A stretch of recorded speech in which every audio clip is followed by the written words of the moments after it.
नमस्कार दोस्तों, आप सभी का हार्दिक स्वागत है।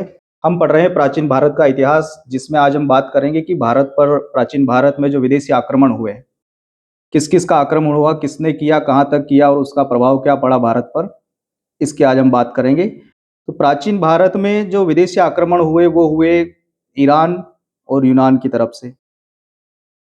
भारत पर पहला बाहरी या विदेशी आक्रमण 6ठी शताब्दी ईसा पूर्व में हुआ था और ये किया था पर्शिया या फारस, जिसको आज हम ईरान कहते हैं।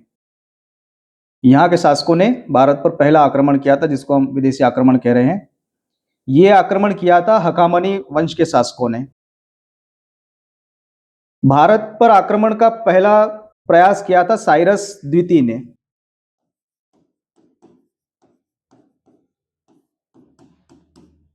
प्रयास किया था का मतलब ये है कि ये सफल नहीं हुआ था इसमें। इस साइरस द्वितीय को कुरुश भी कहा गया है, क्योंकि साइरस पर्शियन नाम है, हमने इसको कुरुश कहा है कि इसका नाम कुरुश है। ये इसका ईरान का पहला असफल आक्रमण था, जो साइरस द्वितीय ने किया था। इसी साइरस द्वितीय का उत्तराधिकारी हुआ डेरियस।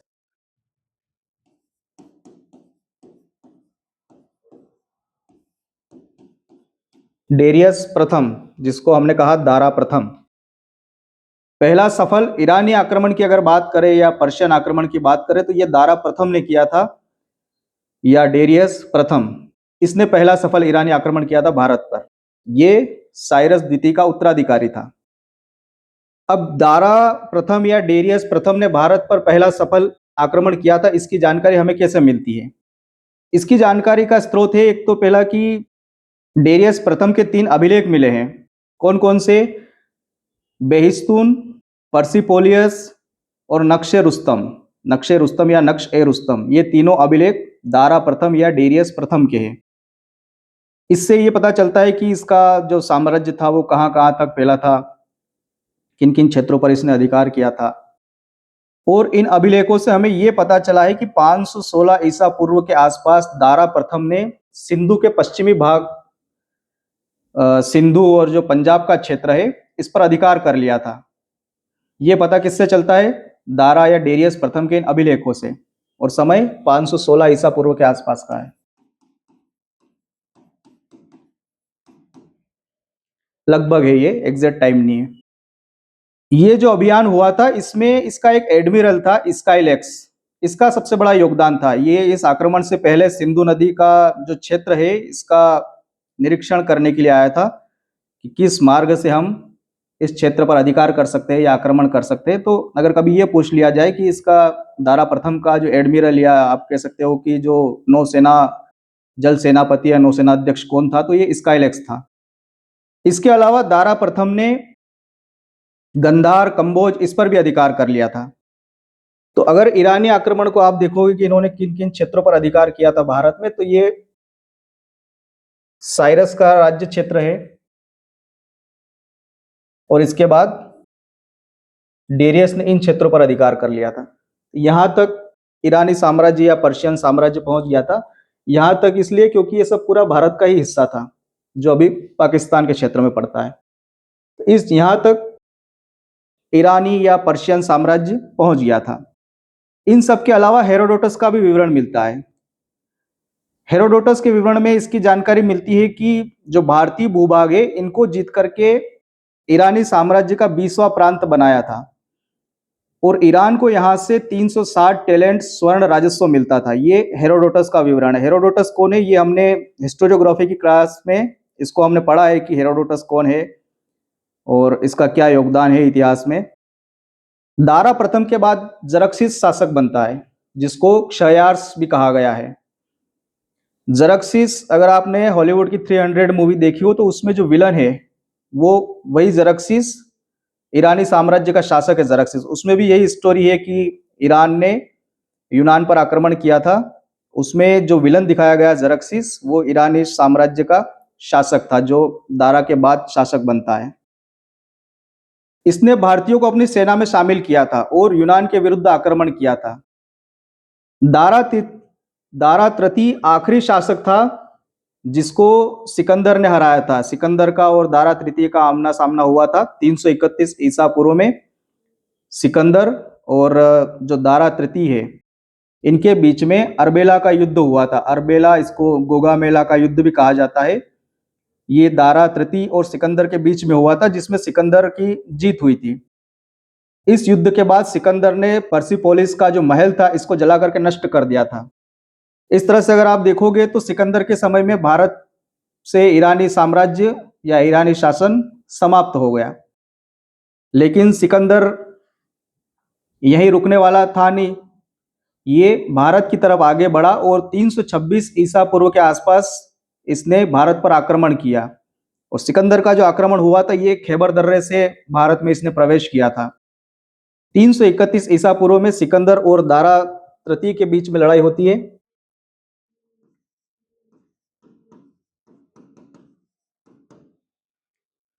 और 325-26 या 326-25 ईसा पूर्व के आसपास ये भारत तक पहुंच जाता है। भारतीय शासकों से जब सिकंदर का सामना हुआ तो कुछ शासकों ने तो बिना लड़े ही सिकंदर के सामने आत्मसमर्पण कर दिया, क्योंकि इन शासकों ने इससे पहले सिकंदर ने जो आक्रमण ईरान पर आक्रमण किया था, वो इन्होंने देखा था कि किस तरह इन्होंने ईरान के महलों को जला करके शहरों को पूरी तरह से जला दिया था सिकंदर ने। वो अलग बात है कि यूनानी इतिहास में सिकंदर को महान बताया जाता है, लेकिन उसके अभियानों को देख करके भारतीय शासकों ने युद्ध से पहले ही आत्मसमर्पण कर दिया था। इन शासकों में एक तो था तक्षशिला का आम्भी, और शिशुगुप्त, संजय, पुष्करावती, इन्होंने भी सिकंदर के सामने समर्पण कर दिया था इन्होंने। और इनका जो सिकंदर ने आगे जो अभियान किए, इनमें इन शासकों ने सिकंदर का सहयोग भी किया था। सिकंदर का पहला व्यवस्थित प्रतिरोध हुआ था पोरस का। सिकंदर और पोरस के बीच में झेलम नदी के तट पर एक युद्ध हुआ था, जिसको झेलम का युद्ध या वितस्ता का युद्ध, इसको कर्री का युद्ध भी कहा जाता है, और ग्रीक इतिहासकारों ने इसको हाइडेस्पिच का युद्ध कहा है। इस युद्ध में पोरस की हार होती है। ये सिकंदर का एम्पायर है, यहां से चला था सिकंदर और यहां तक पहुंचा था। यहां से आगे जाने की इसकी हिम्मत नहीं हुई, क्योंकि यहां पर नंद वंश का शासन था। ये जो युद्ध हुआ है सिकंदर और पोरस के बीच में, इससे कई बार सब प्रश्न बनते हैं कि इस कौन सा युद्ध हुआ था। तो एक तो इसको हाइडेस्पिच का युद्ध कहा जाता है, क्योंकि झेलम नदी को यूनानी इतिहासकारों ने हाइडेस्पिच कहा है, ये नदियों के नाम है। तो हाइडेस्पिच, झेलम, वितस्ता या कर्री का युद्ध, ये चारों नाम सिकंदर और पोरस के बीच में जो युद्ध हुए थे, उस युद्ध के नाम है। मेरुस नाम का एक व्यक्ति था। इस व्यक्ति ने पोरस और सिकंदर के बीच में मध्यस्थता की थी। फिर पोरस को यहां से बंदी बना करके सिकंदर के सामने पेश किया जाता है, और सिकंदर पोरस से प्रश्न करता है कि आपके साथ कैसा व्यवहार किया जाए। तो इस पर पोरस कहता है कि एक जीता हुआ शासक हारे हुए शासक के साथ जिस तरह से व्यवहार करता है, मेरे साथ भी ऐसा ही व्यवहार किया जाए। तो बताया जाता है कि इससे सिकंदर खुश हुआ और पोरस को क्षमादान दे दिया, या जो है उसके साथ वो व्यवहार नहीं किया जो उसने पीछे के बाकी शासकों के साथ किया था। ये बात हमें यूनानी इतिहासकार ही कहते हैं, क्योंकि भारतीय इतिहास में सिकंदर के आक्रमण का कोई उल्लेख नहीं है। जब सिकंदर ने अश्वक पर आक्रमण किया था और यहाँ पर नरसंहार किया था, और इस नरसंहार में यहाँ के सारे पुरुष मारे गए थे। इसके बाद यहाँ की जो रानी थी कृपि, जिसको किलोफिस भी कहा गया है, उस किलोफिस का भारतीय संस्करण में अगर आप नाम देखोगे तो उसको कृपि कहा गया है। इसके नेतृत्व में सिकंदर का सामना किया था। यहाँ पर सिकंदर ने इन सभी महिलाओं का भी नरसंहार करवा दिया था। व्यास नदी के किनारे तक सिकंदर की सेना पहुंच गई थी, लेकिन कहा जाता है कि जो धनानंद मगध साम्राज्य में शासक था, मगध की गद्दी पर बैठा था, इसकी सेना का इतना खौफ था कि सिकंदर की सेना ने व्यास नदी को पार करने से मना कर दिया। खासकर धनानंद की सेना में जो हाथी शामिल थे, उन हाथियों को हो सकता है कि यूनानी सेना ने पहली बार देखा हो, तो इन बड़े विशाल जानवरों से सिकंदर की सेना घबरा गई। हालांकि एक पक्ष ये भी था कि सिकंदर की सेना लंबे समय तक अभियानों पर थी, और हो सकता है कि वो थकी हुई थी, इसलिए उन्होंने आगे युद्ध या अभियान करना उचित नहीं समझा और वापस स्वदेश लौटना ठीक समझा। सिकंदर ने यहां से आगे जो अभी भारत है, इस क्षेत्र में न जाने का फैसला लिया, और इसकी सलाह इसको कोनोस ने दी थी, जो इसका एक सेनापति था।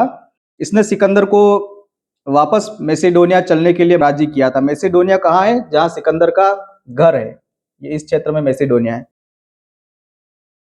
और आज मैसेडोनिया नाम का एक देश भी है जिस पर काफी विवाद रहा है पिछले कुछ समय से, और उस मैसेडोनिया का नाम बदल करके नॉर्थ मैसेडोनिया किया गया है, क्योंकि जो ओरिजिनल मैसेडोनिया है वो ग्रीस में आता है, और एक ये जो नया मैसेडोनिया नाम से देश बना हुआ है, तो ये क्लेम करता है कि मैसेडोनिया सिकंदर वाला मैसेडोनिया है, जबकि जो ओरिजिनल मैसेडोनिया वो ग्रीस में है। और यूरोपियन यूनियन में शामिल होने को लेकर के इस मैसेडोनिया और ग्रीस के बीच में काफी विवाद हुआ था। अब वापस लौटने से पहले व्यास नदी के तट पर यूनानी देवताओं की स्मृति में 12 वेदियां स्थापित करी, जो एक प्रकार से सिकंदर के राज्य की सीमा निर्धारित की थी, या सीमा का निर्धारण था। मतलब ये था कि जहां पर ये वेदियां स्थापित की गई, यहां तक सिकंदर का राज्य था। तो सीमा निर्धारण के रूप में इसने यूनानी देवताओं के स्मृति में 12 वेदियां स्थापित करी थी। कहां पर? व्यास नदी के तट पर। इसके बाद वो झेलम और सिंधु नदी के किनारे किनारे समुद्र की तरफ आगे बढ़ा, और रास्ते में जो भी छोटे मोटे राज्य आए उनको जीतता गया। इस तरह से पाटल अंतिम राज्य था जिसको सिकंदर ने जीता। इसके बाद सेना का एक भाग वो समुद्र के रास्ते और एक भाग जमीन के रास्ते वापस यूनान, यानी कि जो इनका राज्य था मैसेडोनिया, वहां पर चले गए। ये लगभग 19 माह तक भारत में रहा था। जो इसका जल सेनापति था सिकंदर का, वो था निर्याकस। ये कई बार ये भी पूछा जाता है कि इसका जल सेनापति कौन था, तो निर्याकस इसका जल सेनापति था। अपने जो अभियान हुए थे, सिकंदर के जो अभियान थे, उन अपने अभियानों के दौरान सिकंदर ने कुछ नगरों को भी स्थापित किया था, जिसमें से एक था निकैया। निकैया मतलब होता है कि विजयनगर या विजय का नगर। और एक था बुकाफेला, ये इसने अपने घोड़े के नाम पर एक नगर बसाया था। इसके अलावा काबुल और सिंध में भी इसने 2 अलग अलग जगह पर अलेक्जेंड्रिया नगरों की स्थापना करी थी। हालांकि इसके अलावा और भी अलेक्जेंड्रिया नगर थे, लेकिन हम भारत वाले क्षेत्र की बात कर रहे हैं। तो काबुल और सिंध के क्षेत्र में दोनों जगह पर इसने अलेक्जेंड्रिया नगर स्थापित किया था। काबुल और सिंध ये उस समय भारत में ही थे, और हम उस समय का इतिहास पढ़ रहे हैं, प्राचीन भारत का इतिहास।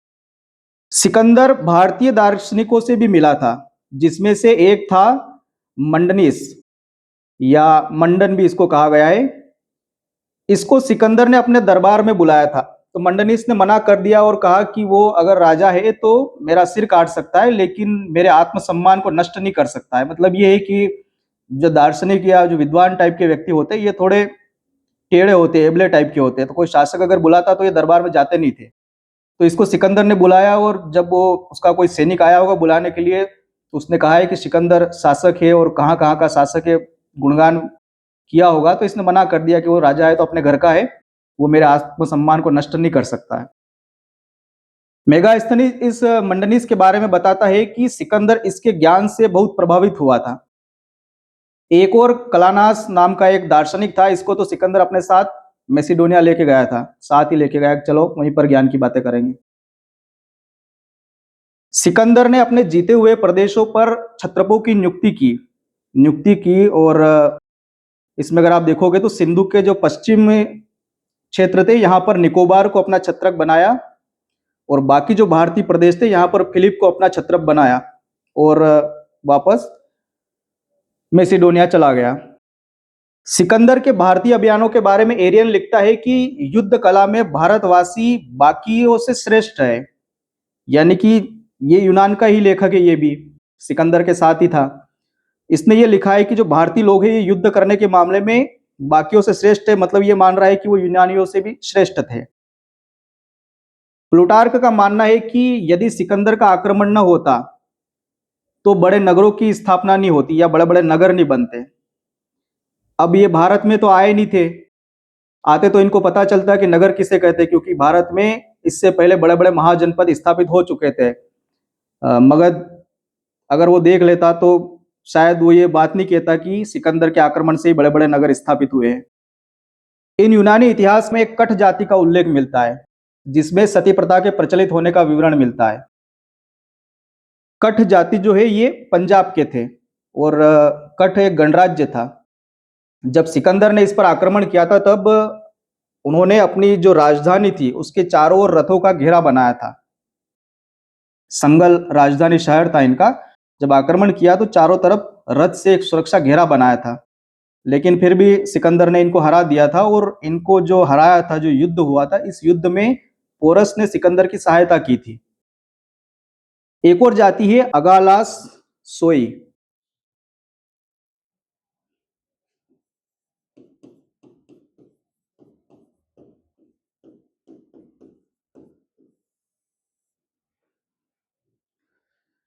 इस जाति के लोगों ने भी जब सिकंदर का हमला हुआ था उस समय समर्पण नहीं किया और आत्मदाह किया था। तो जो कठ जाति है इसमें तो सती प्रथा का उल्लेख मिलता है, लेकिन ये जो अगालास सोई जाति है इन लोगों ने सामूहिक आत्मदाह किया था। एक तरह से जब आक्रमण किया था सिकंदर का तो इन्होंने सिकंदर के सामने आत्मसमर्पण करना उचित नहीं समझा। कार्टियस मालवा जन का विवरण देता है, जहां से सिकंदर को लोहे की श्वेत मुद्राएं मिली थी। मतलब इस जो मालव जन था इन्होंने श्वेत लोहे की मुद्राएं भेंट की थी और इस लोह प्रौद्योगिकी की तारीफ करता है कार्टियस। ये जो मालव है, मालव और क्षुद्रक, इन दोनों ने मिलकर के सिकंदर का मुकाबला किया था। अरिस्टोबुलस इसने सिकंदर के युद्धों का पूरा इतिहास लिखा है। फिर 323 ईसा पूर्व के आसपास बेबीलोन में दिमागी बुखार हुआ और सिकंदर की मृत्यु हो गई।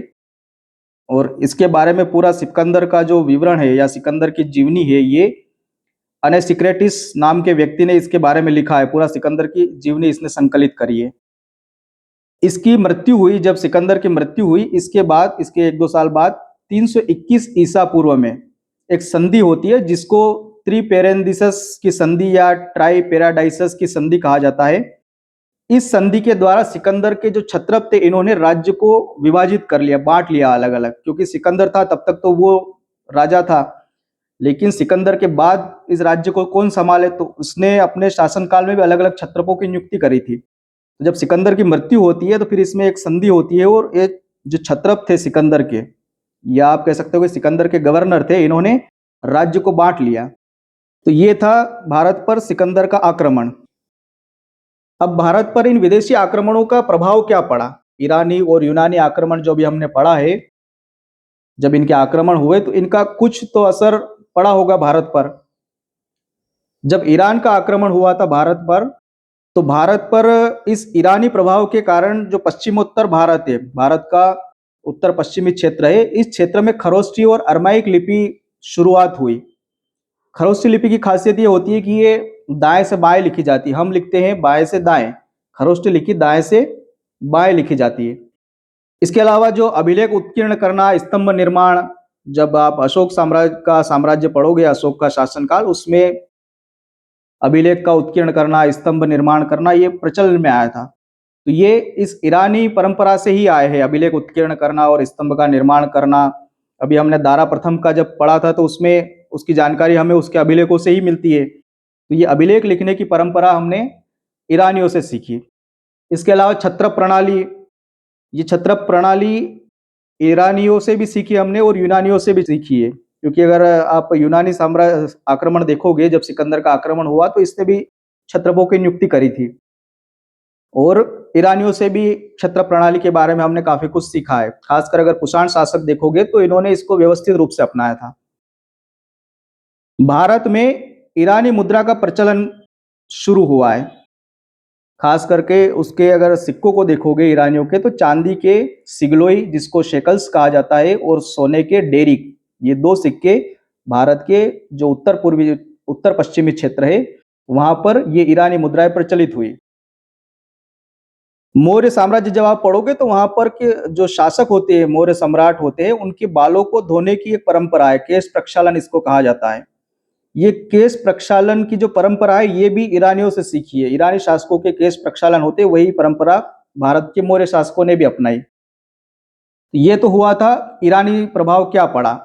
यूनानी प्रभाव की अगर बात करें तो छत्र प्रणाली, ये यूनानी आक्रमण जब हुआ था सिकंदर का, तो जब वो यहाँ से गया था तो क्षत्रपों की नियुक्ति करी थी। यानी कि एक राजा का उपराजा हो सकता है या राजा का प्रतिनिधि हो सकता है छोटे राज्यों में, प्रांतों में। ये व्यवस्था हमने यूनानियों से सीखी, या यूनानी प्रभाव आप इसको कह सकते हो। मूर्ति कला यूनानी प्रभाव का सबसे बड़ा एक उदाहरण आप देख सकते हो। गांधार कला जो है, गांधार शैली मूर्ति निर्माण की, ये हमने यूनानियों से सीखी। तो आप ये कह सकते हो कि 325 ईसा पूर्व के बाद ही भारत में मूर्ति निर्माण की जो कला है वो विकसित हो पाई है। और गांधार शैली को अगर आप देखोगे तो जो मूर्तियां बनी है वो भी यूनानी प्रभाव वाली है। आप बुद्ध महावीर की मूर्तियां भी देखोगे तो उस पर यूनानी प्रभाव मिलता है। भारत और यूनान के बीच में व्यापार बढ़ा, कई सारे व्यापारिक मार्गों की खोज हुई, जल मार्ग, स्थल मार्ग, तो भारत और यूनान के बीच में व्यापार भी बढ़ा। इसके अलावा जो बड़ा प्रभाव पड़ा ये कि भारतीय और यूनानी ज्योतिष का मिश्रण हुआ। भारतीय ज्योतिष अलग था और यूनानी ज्योतिष अलग था। इन दोनों का मिश्रण हुआ और ज्योतिष की नई परंपराएं विकसित हुई। रंगमंच पर यवनिका का प्रयोग हुआ। यवनिका ये होता है कि जो पर्दा होता है रंगमंच पर, जहां पर नाटक होता है, उस पर्दे को यवनिका कहा जाता है। ये इससे पहले भारत में इसका प्रयोग नहीं होता था। ये यूनानियों का प्रभाव है। इसके अलावा लेख वाले सिक्के, क्योंकि अब तक जो सिक्के प्रचलित थे भारत में वो पंचमार्क थे, उनको ठोक करके सिक्कों को, उसके ऊपर आकृति को उकेरा जाता था। लेकिन यूनानियों के सिक्कों को देखा कि उस पर लेख वाले सिक्के प्रचलित है और थोड़े आकर्षक हैं, तो सिक्कों में भी एक नई विधि प्रचलित हुई। तो ये सारे यूनानी प्रभाव, जब यूनानी आक्रमण भारत पर हुआ तो भारत पर ये असर, आप कह सकते हो कि यूनानी परंपरा से हमने ये चीजें यहाँ पर सीखी या ये चीजें भारत में प्रचलित हुई। अब ऐसा नहीं है कि सिकंदर के समय ही ये सब कुछ हुआ है। इसके बाद भी अगर आप रोमन शासकों की देखोगे, ये तो थे यूनानी शासक, तो हमने ईरानी और यूनानी प्रभाव देखे, लेकिन रोमन शासकों का भी भारत पर प्रभाव पड़ा है। जब रोमन शासकों के समय में अगर आप देखोगे तो भारतीय दूत इनके दरबार में गए थे। खास करके अगस्टस और ट्रोजन को देखोगे तो इनके दरबार में भारतीय दूतों को भेजा गया था। तो ये यूनानियों के अलावा रोमन्स का भी भारत के साथ संपर्क रहा है, आप ये कह सकते हो। तो ये था भारत पर ईरानी और यूनानी आक्रमण कैसे हुए, किसने किए, इसका प्रभाव क्या पड़ा। आशा करता हूं कि आपको क्लास अच्छी लगी होगी। मिलते हैं अगली क्लास में, तब तक अपना ध्यान रखिए। हमारे साथ बने रहने के लिए धन्यवाद।